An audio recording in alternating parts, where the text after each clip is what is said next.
Je vous invite à prendre votre Bible dans Zacharie 4. Je souhaite la bienvenue aussi à tous ceux qui viennent pour la première fois ou reviennent dans ce lieu depuis des années. Soyez vraiment les bienvenus. Soyez encouragés, soyez fortifiés de la part du Seigneur. Que le Seigneur vienne vous visiter, vous parler, vous encourager dans votre foi. Et vous avez choisi la bonne place et la bonne part ce matin. Amen. Un temps dans la maison du Seigneur, dans la présence de Dieu. Amen. La communion fraternelle et l'action du Seigneur dans nos vies. Que le Seigneur soit béni. Zacharie 4, verset 6. C'est Zacharie qui a une vision et puis l'Éternel va lui parler. Et va lui dire ceci. Ce n'est ni par puissance, ni par la force, mais c'est par mon esprit, dit l'Éternel, le maître de l'univers. Qui es-tu, grande montagne, devant Zorobabel, une plaine? Amen. Verset 8. La parole de l'Éternel m'a été adressée. Les mains de Zorobabel ont posé les fondations de ce temple et ses mains le termineront. Amen. Parole d'encouragement. Parole, Zacharie vient d'être visité par Dieu, vient d'avoir une vision. Zacharie, qui est Zacharie? Zacharie, c'est un homme qui a vécu 500 ans avant Jésus-Christ, c'est un prophète et aussi un prêtre. C'est-à-dire, il reçoit des paroles de Dieu. Dieu se révèle à lui par des visions, par des songes, des paroles qu'il reçoit et il est appelé à les transmettre au peuple pour encourager le peuple. Son rôle est là de prévenir le peuple et de ramener le peuple près du cœur de Dieu. D'abandonner le péché, laisser tomber tout ce qui n'est pas bon et revenir près du cœur de Dieu. Amen. Ça, c'est sa première mission. Et en tant que aussi prêtre, il est là pour tout ce qui est sacrifice, pour tous les temps de culte. Il est là et il partage la parole aussi. Amen. Là pour encourager. Zacharie, donc, est là. Il vit dans l'époque, donc 500 ans avant Jésus-Christ. Son rôle aussi, il va être là pour encourager le peuple, pour terminer la reconstruction du temple.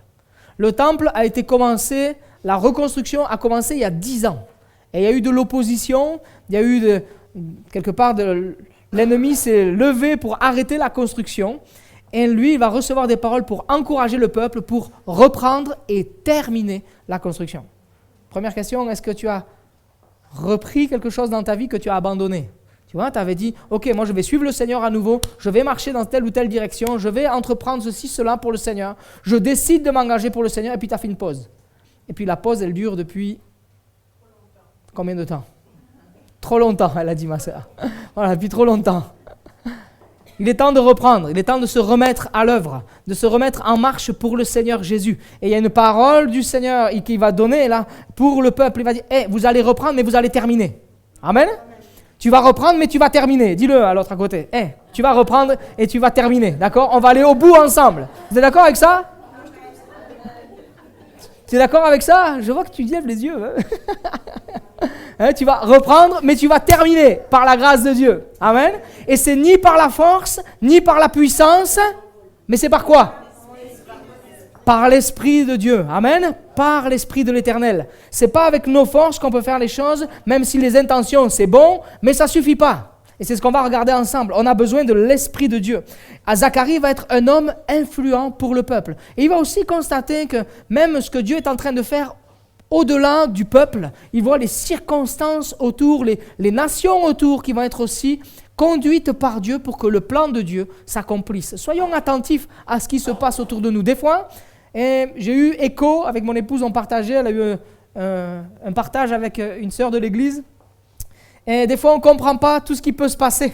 On ne comprend pas des fois tout ce qui peut se passer autour de nous, les épreuves que l'on peut vivre. Et on se dit, à un moment donné, avec un petit peu de recul, on se dit, cette épreuve, peut-être qu'elle a permis à ça. Au début, on ne voit pas. Au début, on ne se rend pas compte. Mais Dieu est en train de conduire toutes choses. Tout concourt au bien de ceux qui aiment Dieu. Même la difficulté, Dieu est capable, à la puissance, à l'autorité, pour la transformer en ta faveur. Transformer pour toi, pour le bien-être, le tien, mais peut-être aussi ta famille. Bénir, intervenir. Ça, c'est la puissance de Dieu. Amen. Ni par force, ni par puissance, mais l'Esprit de Dieu qui conduit toutes choses. Alors, soyons attentifs à ce que Dieu veut faire. Amen. Zacharie 3, au verset 1er, nous dit ceci. Il m'a fait voir le grand prêtre Josué, debout devant l'ange de l'Éternel, et Satan qui se tenait à sa droite pour l'accuser. L'Éternel a dit à Satan que l'Éternel te réduise au silence. Amen.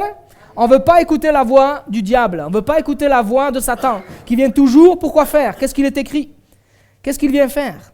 Que l'Éternel te réduise au silence, Satan, que l'Éternel te réduise au silence, lui qui a choisi Jérusalem, qui t'a choisi toi, qui nous a choisi nous en tant qu'enfants de Dieu. Celui-ci n'est-il pas un bout de bois arraché au feu? Or Josué portait des habits sales et se tenait debout devant l'ange. L'ange a pris la parole et a dit à ceux qui se tenaient devant lui, enlevez-lui les habits sales. Puis il a dit à Josué, regarde, je t'enlève ta faute, je te mets des habits de fête. Amen. Ça, c'est prophétique pour nous. C'est-à-dire que Dieu est celui qui va enlever nos habits sales. Si je m'approche de lui demandant pardon, si je reconnais le sacrifice de Jésus à la croix du Calvaire, alors Dieu vient enlever les habits sales de ma vie, vient laver mon cœur, vient purifier ma vie et me donne un habit neuf, pur, beau, saint pour le servir. Amen. Gloire à Dieu. Donc on peut rentrer au service du Seigneur. C'est possible de se mettre en marche pour le Seigneur. C'est possible de reprendre la route avec le Seigneur. Si même il y a eu une pause, peut-être que tes vêtements se sont salis par le péché, par des propos que tu as tenus, par des pensées qui ont vagabondé, par des attitudes qui ont été mauvaises. Dieu veut laver ce matin tes vêtements. Et c'est ni par force ni par puissance. Il va dire, je t'enlève. C'est pas moi qui le dis. Hein. Regardez ce qui est écrit. On le lit ensemble au verset 4. Puis il dit à Josué, regarde, je t'enlève ta faute. C'est ni par la force ni par la puissance, mais c'est l'Esprit de Dieu qui agit. C'est la puissance de Dieu qui agit dans ta vie. C'est pas toi, c'est pas ta propre volonté. Toi, ta volonté, c'est de dire, Seigneur, oui, je veux que tu me laves. Je veux que tu me changes, je veux que tu me transformes. Je veux être pour toi. Amen. C'est pas par mes propres forces, mais Dieu œuvre avec puissance en nous. Il ne faut pas se tromper que tout bienfait nous vient de Dieu. Amen. C'est pas par ma propre force, pas par ma propre puissance. Je ne mériterai rien, je ne mérite rien aujourd'hui, mais je ne mériterai rien demain. D'accord? C'est simplement la grâce de Dieu, l'Esprit de Dieu qui se déploie sur nous, qui nous bénit, qui nous transforme, qui nous lave, qui nous purifie et qui nous appelle à le servir. Vous voulez servir le Seigneur? Amen. Amen. Et on ne veut pas le faire avec nos propres forces, mais on veut le faire avec l'Esprit de Dieu. Tout bienfait. Tout bienfait, ce texte nous dit ceci dans Jacques, si vous prenez des notes, 1,16. Ne nous y trompons pas, mes frères et sœurs bien-aimés. Tout bienfait ou toute grâce et tout don parfait vient d'en haut. Il descend du Père des Lumières, en qui il n'y a ni changement ni ombre de variation. Tout bienfait, tout don, un cadeau. La parole de vie nous dit ceci, les plus beaux cadeaux nous viennent du Père des Lumières. C'est beau ça, hein? Les plus beaux cadeaux nous viennent du Père des Lumières. C'est Dieu qui le déverse en nous. Un cadeau, est-ce qu'on le mérite? C'était l'anniversaire à Jennifer. Elle a fait 40 ans, je vous le dis. Elle a fait 40 ans. Elle ne méritait pas le cadeau, mais son mari l'aime, alors il lui a fait un cadeau. Amen. La famille a fait un cadeau, les amis ont fait des cadeaux. Les cadeaux, on ne mérite pas un cadeau, mais on nous le donne parce qu'on nous aime. Et Dieu nous aime, et il a des dons parfaits pour nous, qu'il veut déverser dans nos vies. Amen.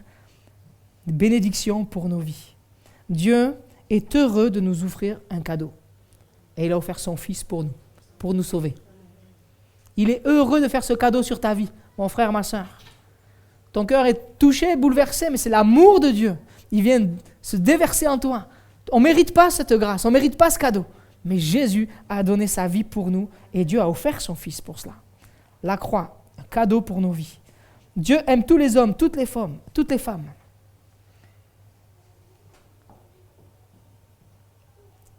On va aller plus loin. Même si tu ne t'aimes pas, même si tu es en colère contre toi, si même tu as de la haine contre toi, si même tu es violent contre toi, dans tes propos, dans ce que tu penses vis-à-vis de toi. Des fois, on a de la violence, rien qu'avec notre intellect, on a de la violence en pensée contre nous-mêmes. Peut-être que tu as même de la violence physique contre toi. Et tu te fais du mal. Quand tu te dis « Ah, j'ai encore raté, j'ai mal fait ». Et des fois même, on se met peut-être une baffe.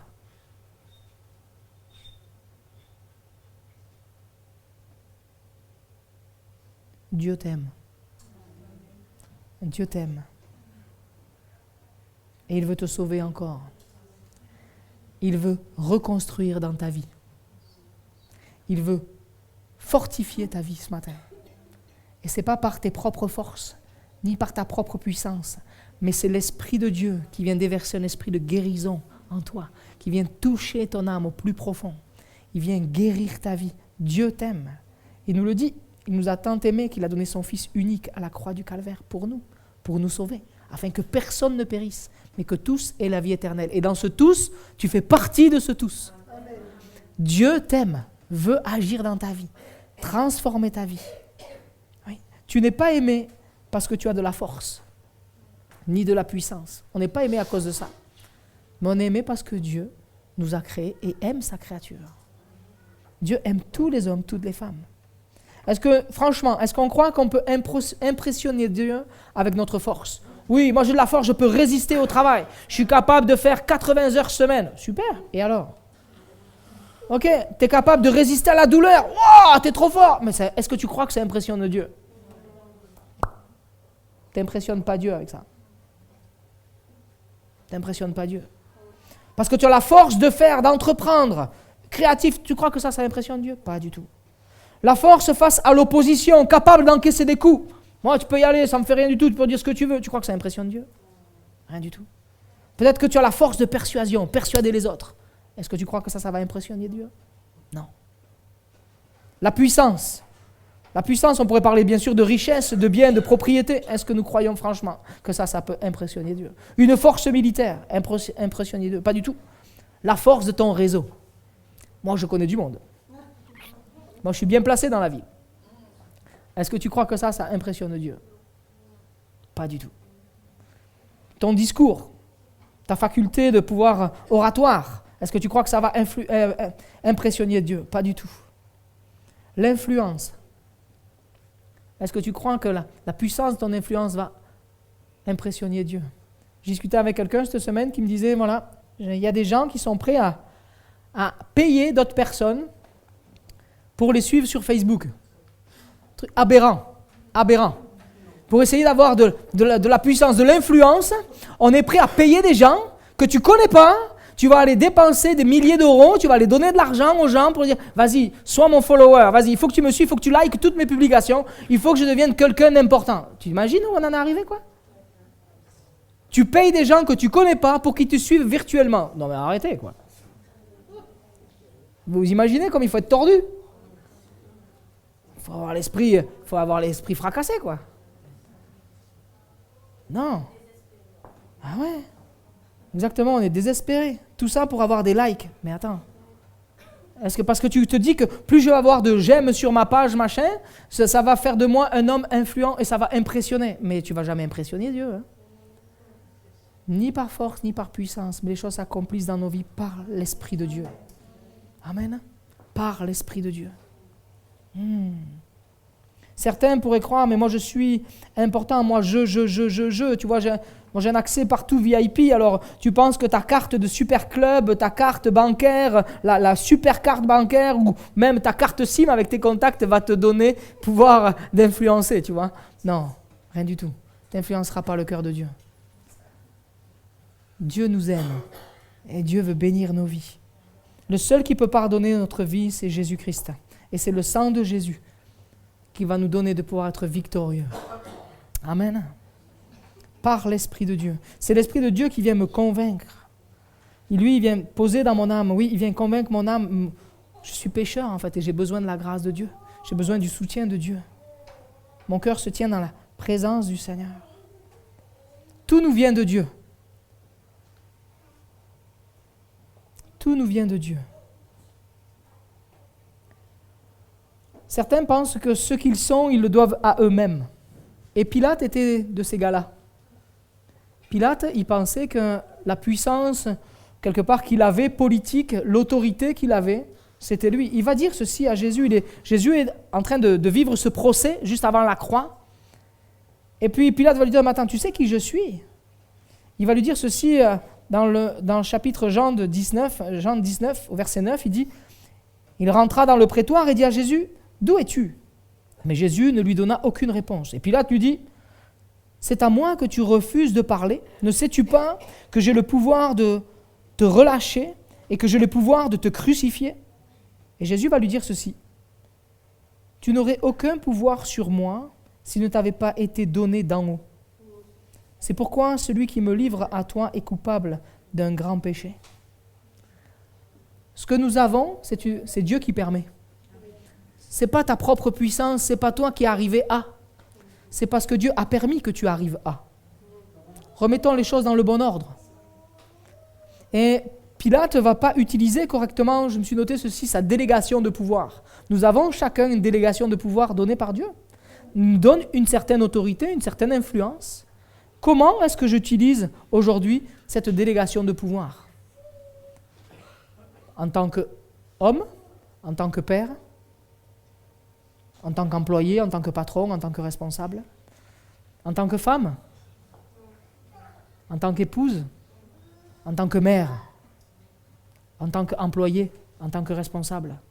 Comment utilisons-nous la délégation de pouvoir que Dieu a pour nous? Notez des exemples en disant, mais ok, es-tu responsable? Es-tu chef peut-être dans un secteur d'activité, manager, chef de service, chef de région, chef national, chef international peut-être, chef de cabinet, responsable d'accueil, chef de rayon, homme-femme en responsabilité? Comment exerçons-nous la délégation que Dieu nous donne? Avec la force, avec la puissance ou avec l'Esprit de Dieu? Apprends-moi, Seigneur, à faire les choses avec ton esprit. Pas vouloir les choses pour moi, mais être là, homme, femme de paix, homme et femme conduits par l'Esprit de Dieu, manifestant à chaque instant ta grâce, ta bonté. Amen. Dieu nous qualifie, et il qualifie chacun comme il veut. Il donne des talents, vous connaissez la parabole des talents. 1, 2 ou 5, selon sa capacité. Dieu a distribué à chacun de nous. Et je vous rappelle que nulle part il est écrit 0. Nulle part il est écrit 0. Nous avons tous reçu quelque chose de la part de Dieu. Ça c'est important parce que l'ennemi s'applique à dire « tu n'es pas capable, tu ne peux pas » ou « avant, mais aujourd'hui c'est fini ». Non. Dieu donne à chacun des capacités.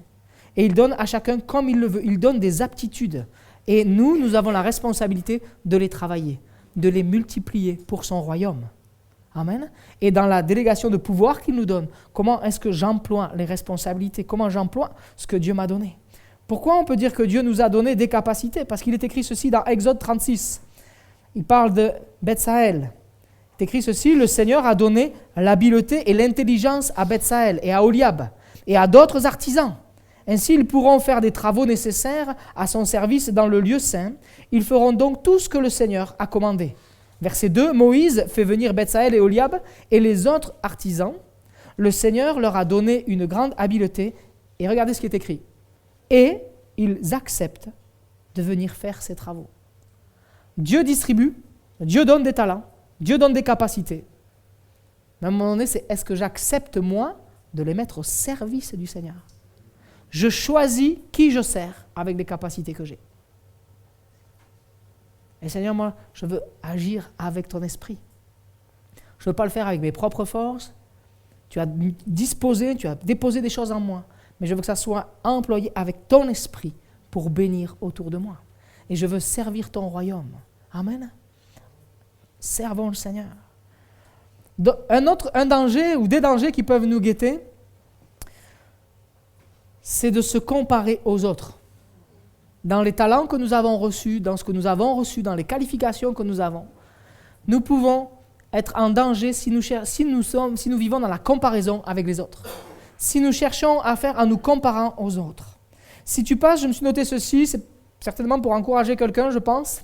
Si tu passes le temps à te comparer aux autres, tu vas passer à côté de ton appel. Et tu ne vas jamais y entrer, parce que tu es toujours en train de tourner la tête et tu ne sais même plus où c'est que tu dois aller et qu'est-ce que tu dois faire. Si tu passes ton temps à te comparer, tu rentreras pas, tu ne vas pas rentrer dans l'appel que Dieu a pour toi. Tu vas passer à côté de l'appel de Dieu sur ta vie. Dieu appelle et façonne qui il veut, au moment où il veut. Quand on prend des exemples, et je vais vous donner une série d'exemples d'hommes façonnés par Dieu et qui ont laissé l'Esprit de Dieu agir en eux. Jacob, au départ, était un tricheur, un usurpateur. Il va avoir un temps de tête-à-tête avec Dieu. Il va se laisser conduire par l'Esprit de Dieu. Et il va devenir l'ancêtre d'Israël. Joseph, qui lui était esclave, à un moment donné, va être vendu comme esclave. Mais se laissant conduire et interpeller, travailler par l'Esprit de Dieu, va avoir la force non seulement de pardonner sa famille, mais elle va aussi sauver sa famille. Vivre la transformation et laisser l'Esprit de Dieu agir en nous. Moïse, berger, qui a été aussi meurtrier, qui a mal commencé, on pourrait dire, sa vie dans le sens où abandonné, obligé. Il a fallu que sa mère le laisse, élevé par quelqu'un d'autre que sa maman. Pour se dire, c'est pas possible, il n'y a rien qui va se passer. Mais lui a laissé agir l'Esprit de Dieu en lui. Et il n'a pas fait les choses avec sa propre force, avec sa propre puissance, mais il a laissé Dieu agir dans sa vie. Et Dieu l'a amené en responsabilité et il a conduit le peuple pendant 40 ans dans le désert. Non seulement il a été celui qui a libéré, qui a conduit dans la libération, mais aussi qui a amené jusque dans le pays promis. Pourquoi ? Parce qu'il était conduit par l'Esprit de Dieu. Pas par sa force, pas par sa puissance, pas parce qu'il avait simplement appris, mais il s'est laissé travailler par le Saint-Esprit et Dieu l'a conduit à être cet homme, ce libérateur. Gédéon, qui lui, agriculteur, au départ se cachait, mais conduit par l'Esprit de Dieu, est devenu un libérateur aussi et a remporté des victoires sur Madian. Amen. Par l'Esprit de Dieu. Anne, une maman au foyer, on pourrait dire, et alors ? Cette femme, avec un cœur renouvelé par l'Esprit de Dieu, a fait cette prière et a demandé cet enfant. Et cet enfant, elle a été la maman de Samuel, le prophète. Pourquoi je donne tous ces exemples ? Parce qu'on voit tout un tas de catégories sociales différentes. David, berger, dernier de sa famille, même oublié. T'as pas un autre fils ? Ben non, ils sont tous là. Ah, mais si, il y a David, il est là-bas au bout. Attends, on va aller chercher. Et peut-être que toi, c'est comme ça que tu as été considéré dans la famille. Ah oui, c'est vrai, il est des nôtres aussi celui-là. Je l'avais oublié. Pourquoi je dis ça ? Parce qu'il peut y avoir un regard sur nous, avec les gens autour, voire même notre famille. Mais si je laisse l'Esprit de Dieu travailler ma vie, transformer ma vie, ces étiquettes-là, le Seigneur, il les enlève. Et il met lui sa marque d'enfant de Dieu sur nos vies. Il met sa marque par l'Esprit de Dieu. Et il nous appelle à accomplir des choses grandes par son Esprit. C'est son Esprit qui œuvre en nous. Amen. Pas par ma force, pas par ma puissance. Ne cherche pas à faire les choses par toi-même ou à prouver quelque chose. On est dans l'erreur quand on fait ça. On est dans l'erreur. On se plante complet. On passe à côté. Ce que Dieu veut que l'on soit, c'est le reflet de sa gloire. Alors Seigneur, c'est pas par ma force, pas par ma puissance, c'est pas moi qui vais arracher la victoire, c'est un faux schéma, c'est quelque chose que la société nous propose, mais c'est pas ce que Dieu nous dit, c'est ni par la force, ni par la puissance, mais c'est par l'Esprit de Dieu. Alors arrête de vouloir faire les choses par toi-même, vouloir prouver les choses, dire que c'est toi qui es capable. Non, dis Seigneur, j'ai besoin de toi, je suis vide, je suis cassé, je suis brisé, je suis en difficulté, mais j'ai besoin de toi, j'ai besoin que tu me donnes la force, je vais être cette épouse, je vais être cette femme, je vais être cette mère, je vais être ce père, je vais être ce fils, je vais être cet enfant, je vais être là pour toi, je vais être avec ton esprit, je vais être transformé par toi, je veux vivre les choses comme tu veux toi, et je veux les vivre par ton esprit. Amen. C'est ça que Dieu veut. Par ton esprit. Ne cherchons pas à prouver les choses, à faire les choses par nous-mêmes. On se trompe et on perd du temps, tu t'épuises et ça n'arrivera à rien. Mais par l'Esprit de Dieu, il y a des miracles. Par la puissance de Dieu qui vient transformer, il y a des miracles. Marie, femme de la campagne, fille de la campagne, va devenir la mère de Jésus. Comment ? Par l'Esprit de Dieu. L'Esprit de Dieu va enfanter en elle, par la puissance du Saint-Esprit. Un cœur disponible. Un cœur disponible. Luc, médecin, pour se dire, waouh, mais oui, c'est beau, médecin. Mais par l'Esprit de Dieu, qu'est-ce qui va se passer ? Il va devenir collaborateur de Paul. Et par l'Esprit de Dieu, il va être cet apôtre. Et il va même écrire une partie de la Bible. Par l'Esprit de Dieu. Nous sommes tous là, je fais exprès de citer tous ces métiers. Alors nous, on est loin de la mer, mais Pierre était un pêcheur. Un pêcheur. On pourrait se dire, un ouvrier. Mais Dieu a fait des miracles avec lui. Prédication avec des milliers de personnes qui se convertissent par l'Esprit de Dieu. Un homme simplement disponible entre les mains de Dieu. Amen. Ni par force, ni par puissance, mais par mon esprit. Salomon va le comprendre au tout début quand il va devenir roi. Il va faire cette prière extraordinaire. Et on va la lire ensemble. Dans 2 Chroniques. 2 Chroniques. Salomon va faire cette prière. Pendant la nuit, chapitre 1er, verset 7. Pendant la nuit, Dieu apparut à Salomon et lui dit « Demande-moi ce que tu veux que je te donne. » Salomon répondit « Tu as traité avec une grande bonté mon père David. Tu m'as établi roi à sa place. Maintenant, Éternel Dieu, tiens la promesse que tu as faite à mon père David. Puisque tu m'as établi roi sur un peuple aussi nombreux que la poussière de la terre, accorde-moi donc la sagesse et la connaissance afin que je sache diriger ce peuple. En effet, qui pourrait juger ton peuple, ce peuple si grand ?» Verset 11, voilà une clé pour nous. Dieu dit à Salomon, « Puisque c'est cela qui est dans ton cœur, puisque tu ne réclames ni richesse, ni bien, ni gloire, ni mort de tes ennemis, ni même longue vie, mais que tu demandes pour toi de la sagesse et de la connaissance afin de juger mon peuple sur lequel je t'ai établi roi, la sagesse et la connaissance te sont accordées. » Amen. Te sont accordées. La clé, c'est quoi? C'est cela qui est dans ton cœur. Qu'est-ce qui est dans notre cœur aujourd'hui? Qu'est-ce qui brûle dans mon cœur? Qu'est-ce qu'il y a au fond de mon cœur? Est-ce que je veux des followers, comme on disait tout à l'heure? Est-ce que je veux des gens qui disent absolument qu'ils aiment ma page? Est-ce que je veux être connu comme ça? Ou est-ce que je cherche à ce que le royaume de Dieu soit connu?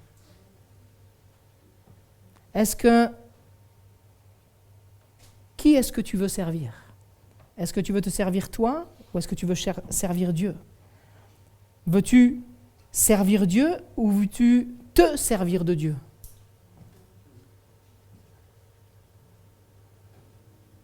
C'est une bonne question, ça. Nous savons que l'Esprit de Dieu sonde tout, même les profondeurs de Dieu.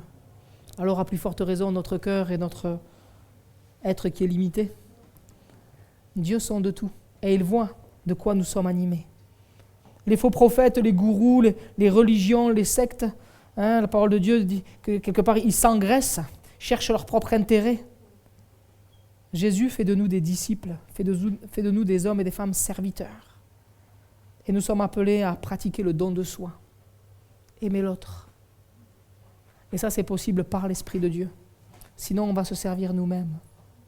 On va essayer de faire les choses pour nous. On lit dans la parole de Dieu que Caleb et Josué étaient animés d'un autre esprit. Seigneur, remplis mon cœur de ton esprit. Je ne veux pas que ce soit mon humanité qui me conduise, mais je veux que ce soit mon esprit renouvelé par toi qui me conduise. Je veux que ce soit le Saint-Esprit qui renouvelle ma vie. Ouais. Pourquoi avec l'Esprit de Dieu? Parce que face aux défis, face à l'opposition, j'ai besoin que ce soit l'Esprit de Dieu qui me conduise. C'est ni ma force, ni ma puissance, mais c'est l'Esprit de Dieu qui va remporter la victoire. Pierre avec la pêche miraculeuse. Il a pêché toute la nuit, on connaît cette histoire, et il n'a rien attrapé. Une nuit de travail entière, avec ses forces, toute sa force, toute son énergie. Vous avez peut-être vu Chouzon, là. Vous avez vu la série où il y va la nuit, il est là, il tire les filets, il est épuisé, il n'y a rien, il s'énerve même dans le bateau. Et on voit là, il est là, il n'y arrive pas. Et puis Jésus va dire simplement une chose. Vas-y, avance, un peu plus loin là-bas. Jette ton filet. Bon, écoute, on a pêché toute la nuit, nous. Les filets, ils sont propres, on n'a pas envie de recommencer. Vas-y, jette le filet. Ok, sur ta parole, je vais le faire. Et là, il y a la pêche miraculeuse. L'Esprit de Dieu. En un instant, tout bascule. S'il avait fait ça dès le début. Seigneur, je veux faire les choses avec ton esprit. Aujourd'hui, cette histoire, on pourrait la comparer pour nous. Quelqu'un qui recherche un emploi peut-être de toutes ses forces, et c'est bien, continue. Mais des fois, on veut faire les choses que par nous-mêmes ou par notre réseau. As-tu prié pour ce poste? As-tu prié pour ce travail? As-tu remis les choses entre les mains de Dieu? On cherche, on postule partout, on est fatigué, découragé, à bout de force, comme Pierre dans la barque, à bout de force.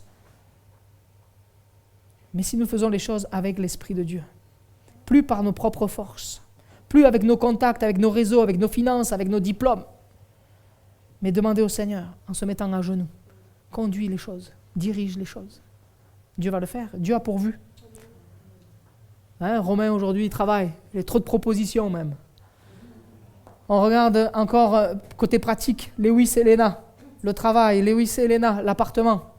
Dieu a béni, Dieu a pourvu, Dieu a conduit, Dieu ouvre les portes. Face à la maladie, un autre exemple. Des fois, à bout de force, on passe les examens, on a les diagnostics qui tombent des médecins, il y a des protocoles qui sont là, et puis il y a des fois des protocoles qui sont là, et je pensais à monsieur et madame Méchain, monsieur Méchain qui a fait un AVC à plus de 80 ans, diagnostic tombe en lui disant, vous savez, vous allez plus jamais remarcher, il va falloir vous y faire, votre bras c'est terminé, pas vrai, vous vous souvenez de ce témoignage, vous ne pourrez plus. Mais qu'est-ce que Dieu a fait par son esprit? Cet homme marche aujourd'hui, cet homme bouge son bras. Je suis allé le visiter il y a quelques semaines. Il refaisait tout le moteur de son portail à 92 ou 94 ans. Il était là, il avait démonté le moteur de son portail et il était en train de l'arranger. Il ne devait plus remarcher. Mais par l'Esprit de Dieu, il a pu marcher. Amen. C'est ça le miracle. C'est ça la puissance de Dieu. C'est ni par ma force, ni par ma puissance, mais par l'Esprit de Dieu, tout est possible. Pourquoi ces exemples? Pour nous encourager et remettre les choses entre les mains du Seigneur. C'est avec ton esprit que je veux faire. Et aujourd'hui, la croissance de l'Église, c'est par l'Esprit de Dieu qu'elle se produit. C'est pas par ma force, c'est pas par ta force, c'est pas par ta puissance, c'est pas par ta force à toi, mais c'est par l'Esprit de Dieu. Et Dieu est en train de reconstruire. Et je crois que Dieu, même s'il y a eu comme un temps de pause, on cherche un local, on a cru qu'on avait trouvé, comme s'il y avait une pause et comme si on était découragé. Mais je crois que Dieu va permettre qu'on puisse aller jusqu'au bout et que le temple, pour le Seigneur Jésus, que son Église, ce bâtiment se mette en œuvre, se mette en place pour la gloire de Dieu. Et jusqu'au bout, ça va être reconstruit. Amen. Et ça va être un endroit qui va être plein, pas simplement une boîte vide, mais nous voulons voir un lieu rempli de la gloire et de la faveur de Dieu, un endroit où il va y avoir des miracles, un endroit où il va y avoir des conversions, un endroit où il va y avoir des guérisons. Amen. Par l'Esprit de Dieu. Amen. Vous le croyez ou pas? Moi, je crois ça. Je veux rentrer là-dedans. Et je veux dire, Seigneur, c'est pas par ma force, c'est pas ma puissance, c'est pas moi, c'est pas avec les contacts, mais c'est toi qui vas conduire toutes choses. Tu vas amener tout et tout va concourir pour ton œuvre. Amen. Jusqu'au bout, reconstruit par toi. Oui. On lit dans la parole de Dieu, dans les Actes, que c'est Dieu qui rajoute à l'Église. Le Seigneur rajoutait à l'Église ceux qui étaient sauvés. Il va le faire encore. Cette semaine, je priais pour qu'il y ait des personnes qui reviennent dans ce lieu. Et je suis heureux de voir Odette. C'est une grâce de Dieu, c'est une bénédiction, c'est une réponse à la prière. Réponse à la prière, ma sœur. Dieu envoie, Dieu va chercher ceux qui ont entendu parler de lui dans cette ville. Il va les ramener. Parce qu'il ne veut pas que les gens soient en dehors. On est le corps de Christ. Et le corps, il est uni. Les membres sont reliés les uns aux autres. Amen. Et ce n'est pas la volonté de Dieu que les membres soient dispersés, éparpillés. Un membre sans être attaché au corps, il meurt. Et on a besoin, le Saint-Esprit va ramener. Souvenez-vous cette vision de Ézéchiel où les eaux vont se rassembler, vont revenir. Amen. Tout se rattache et Dieu va ramener aussi dans sa maison ceux qui sont peut-être éloignés. Il va les ramener et on va reprendre vie ensemble. Amen. Ils vont reprendre vie par la puissance de l'Esprit. Amen. C'est lui qui le fait. Il va les trouver. Amen. Amen. Je vais terminer avec un témoignage. Élise, tu veux bien venir, s'il te plaît? Juste. Témoignage. J'ai commencé à en parler un petit peu hier à la jeunesse et j'étais tellement touché par le témoignage de cet homme. Il s'appelle Erino D'Apposo, un Italien. Un Italien, je pense à Salvatore.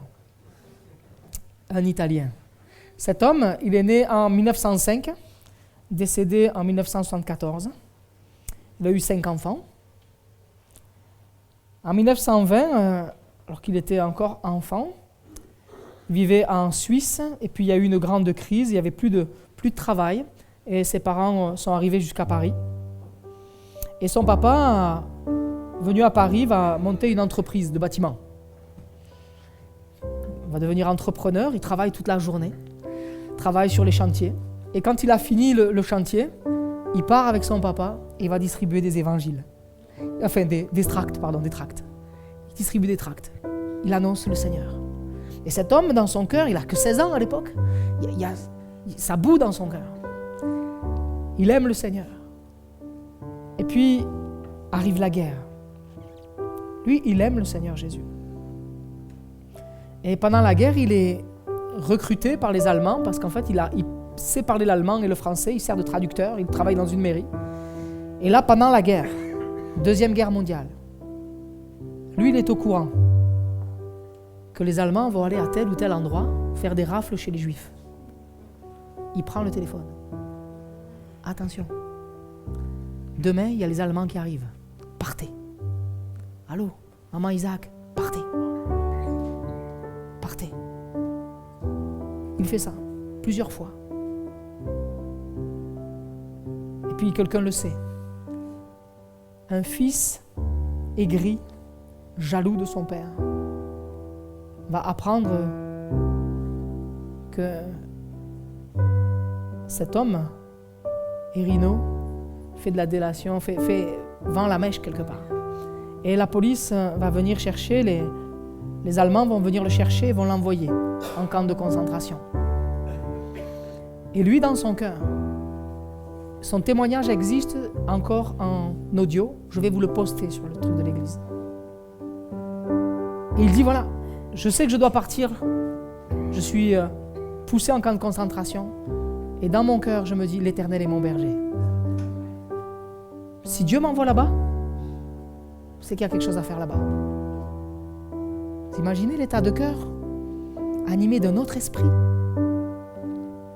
Il part, je suppose qu'il part dans le train, avec tout le monde, centaines, milliers de personnes, entassées, arrive dans ce camp de concentration et là il travaille.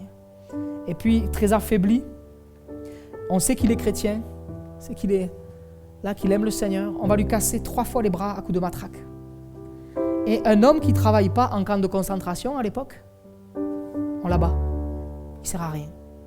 Alors il va demander à ce qu'on lui attache sur les bras la pelle pour pouvoir continuer à travailler avec les bras cassés. Tout ça parce qu'il est animé de notre esprit. Continue à travailler. Et puis c'est difficile. C'est dur, vous savez ce que c'est, vous connaissez les images, vous avez vu les choses. Et puis de plus en plus amaigri. Puis arrive la période de Noël. Et on appelle le matricule 195. Et là il se dit, on va me tuer. Convoqué chez le chef de camp. Il part, et là on le reçoit dans une maison qui est bien chauffée. Il quitte sa baraque pour aller dans une maison bien chauffée. Et là il y a le chef de camp qui est à table magnifique avec une nappe blanche, super propre. Dessus il y a plein de repas, il y a plein de plats très bons, ça sent bon, il fait chaud dans cette maison. Lui il arrive là, il est pieds nus, il est en pantalon déchiré, amaigri. Et vous imaginez en face le chef de camp assis, et il y a une chaise en face.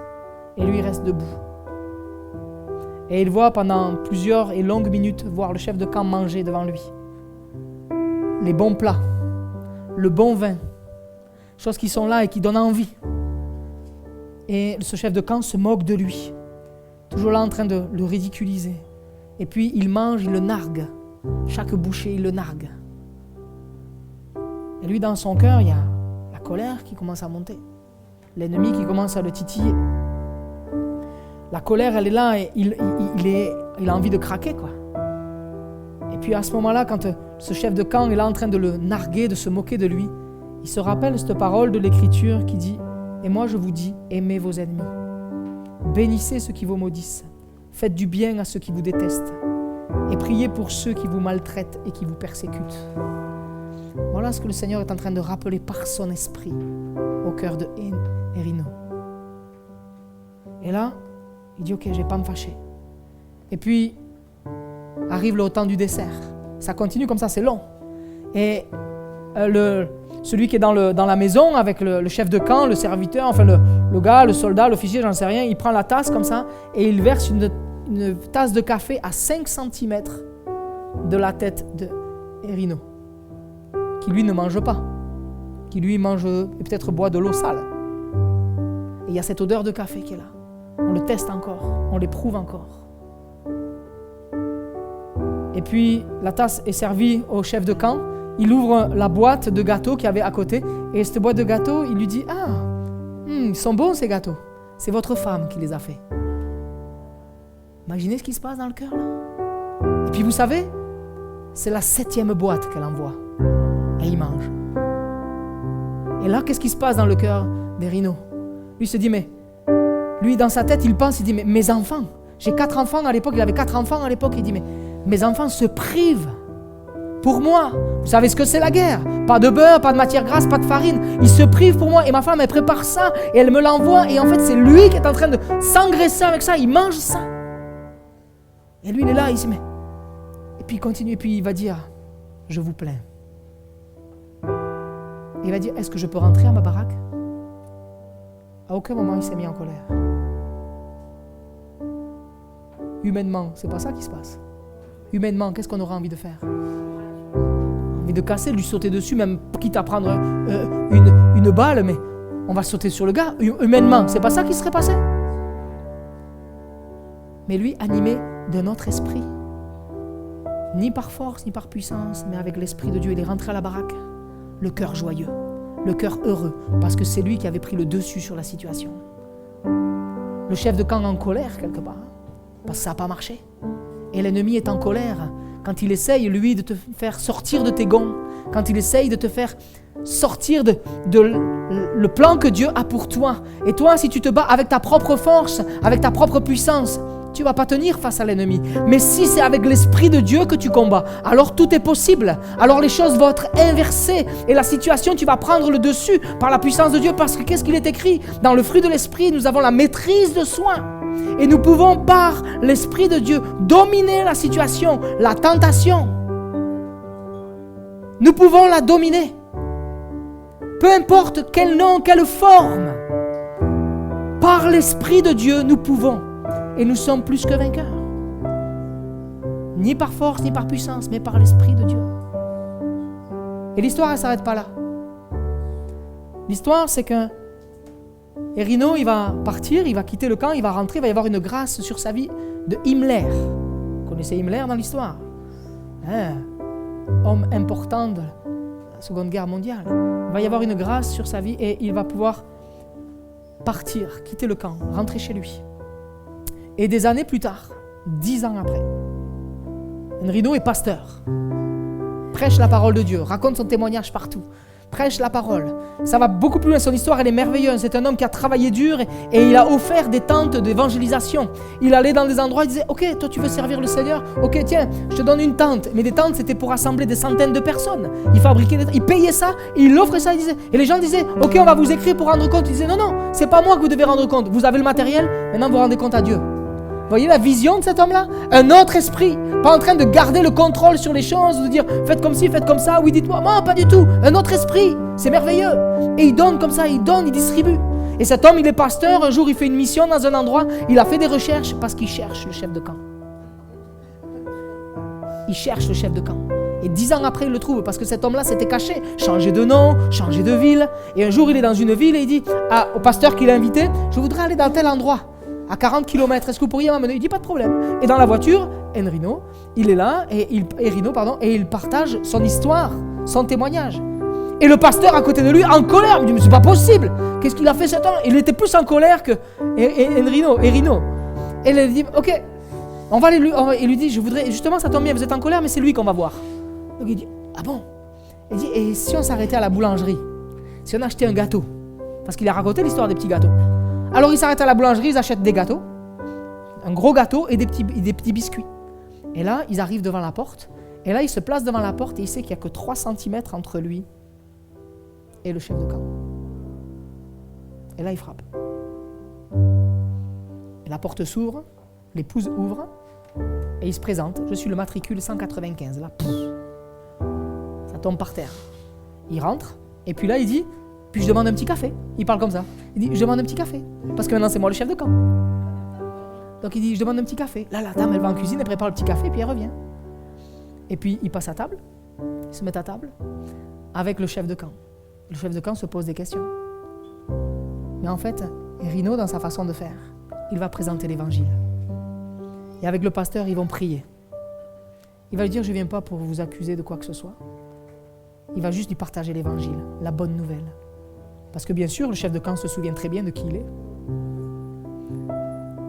Et ils se séparent. Et pendant 2 ans, le pasteur qui avait accompagné va visiter cet ancien chef de camp. Et cet homme va finir par se convertir. Pourquoi? Parce qu'au tout départ, ce n'est pas la force, ce n'est pas la puissance qu'on a voulu mettre en avant, mais c'est l'Esprit de Dieu. C'est le royaume de Dieu. À nous d'être animés de l'Esprit de Dieu. Parce que partout où Dieu nous place, nous pouvons être de ceux qui partagent le royaume de Dieu si nous sommes animés de l'Esprit de Dieu. Amen. Voilà ce témoignage. Je voulais vous le donner parce que je le trouve merveilleux. Et il est pour nous une leçon de vie. Parce qu'on peut être tenté. Il peut y avoir plein de choses pour nous pousser à bout. Mais tout à l'heure, nous avons lu ce texte dans Zacharie et je vais reprendre ce verset. Chapitre 4, versets 6 et 7. Ce n'est ni par force, ni par la puissance, ni par la force, mais c'est par l'Esprit, dit l'Éternel, le Maître de l'univers. Qui es-tu, grande montagne, devant Zorobabel? Une grande montagne qui pourrait se dresser, un obstacle, une épreuve, une difficulté. Qu'est-ce que c'est? Dieu va dire, même si une grande montagne, en fait, n'est qu'une plaine. Tu es une plaine. Dieu aplanit.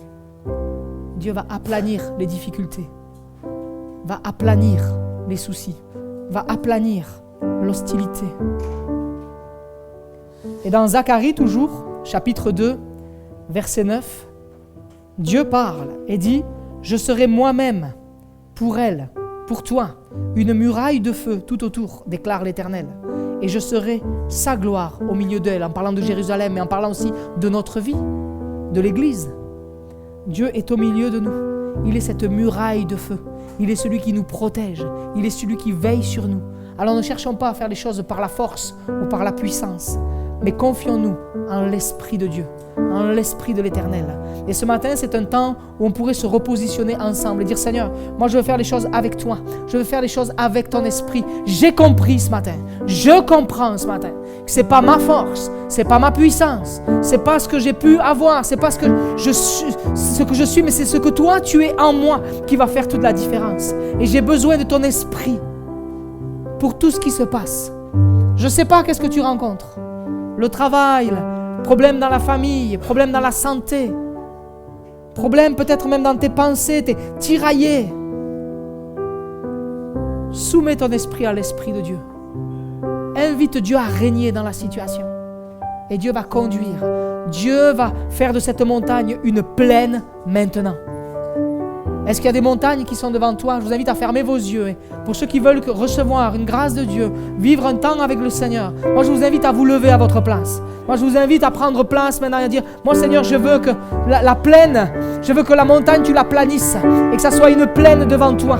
Je ne veux plus faire les choses avec ma force. Je veux considérer ton esprit. Seigneur, je ne veux plus faire les choses avec mes propres moyens. Je te demande pardon pour ça. Bien-aimé, demandez pardon au Seigneur pour ça. Dites-lui, je me suis trompé. Je te demande pardon. J'ai fait avec ma force, avec ma puissance, avec mes capacités. Merci pour ce que tu as mis, mais je me suis trompé en fait. Et j'ai besoin de toi. Je veux faire les choses avec ton esprit. Je veux que les choses soient transformées, changées. Et même s'il y a des choses qui sont là devant toi, une opposition qui est haute, qui est forte, comme Erino dans ce camp de concentration, nous montre que c'est possible avec l'Esprit de Dieu. Ces hommes, ces femmes qu'on a vus tout à l'heure, comme Jacob, comme Moïse, comme Marie, comme Luc, ont pu rentrer dans l'appel de Dieu parce que c'était l'Esprit de Dieu qui conduisait leur vie. Ne passons pas à côté. Ne soyons pas de ceux qui se comparent, mais soyons de ceux qui regardent à ce que Dieu a déposé en nous et invitons le Saint-Esprit à conduire nos vies, à régner en majesté, siéger sur notre cœur, régner sur le trône de mon cœur, de ma vie. Oh oui, Seigneur, conduis toutes choses. Alléluia, Seigneur, tu vois ton Église ce matin rassemblée devant toi.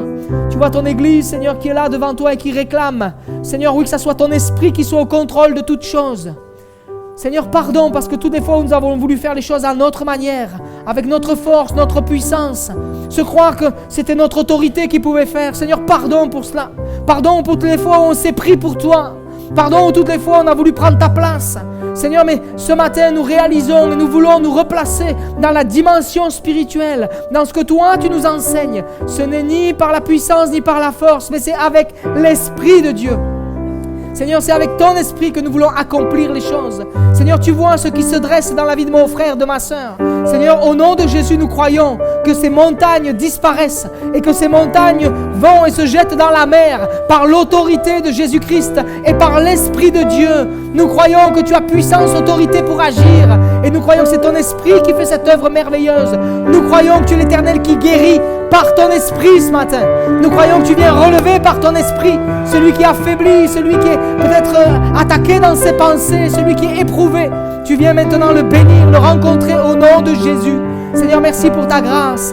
Merci pour ta bonté. Merci parce que nous croyons que ton esprit est à l'œuvre ce matin dans tous les domaines de notre vie. À toi soit toute la gloire, Seigneur. Amen. Amen. Amen. Amen. Alléluia. Amen. Amen. Amen. Oh oui. Alléluia. Gracias, Señor.